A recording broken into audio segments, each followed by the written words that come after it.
ශ්‍රද්ධාවන්ත වාසනාවන්ත පින්වත්නි, අපි සරණ ගිය බුදුරජාණන් වහන්සේගේ ඒ උතුම් ශ්‍රාවක සංඝ රත්නයේ දෙවෙනි ගුණය තමයි උජුපටිපන්න.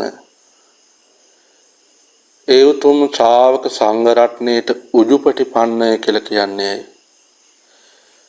පින්වත්නි, ඒ ආර්ය මහා සංඝ රත්නය මේ ලෝකේ නිවන පිණිස පවතින ඍජු ප්‍රතිපදාවේ බැසගත් පිරිසක්.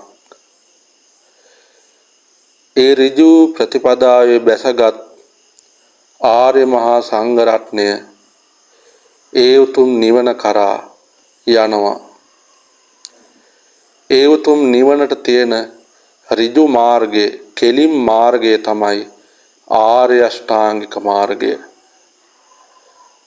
ඒ ආර්ය අෂ්ටාංගික මාර්ගය කියලා කියන්නේ සම්මා දිට්ඨි, සම්මා සංකප්ප, සම්මා වාචා, සම්මා කම්මන්ත, සම්මා ආජීව, සම්මා වායාම, සම්මා සති, සම්මා සමාධි කියන මෙන්න මේ උතුම් ආර්ය අෂ්ටාංගික මාර්ගයේ බැසගත් පිරිසක් තමයි ඒ උතුම් ආර්ය මහා සංඝ රත්නය.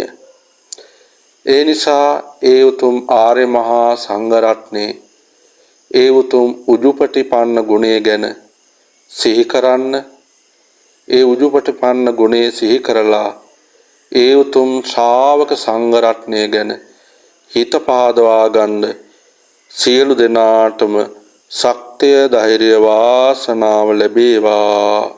සියලු දෙනාටම තෙරුවන් සරණයි.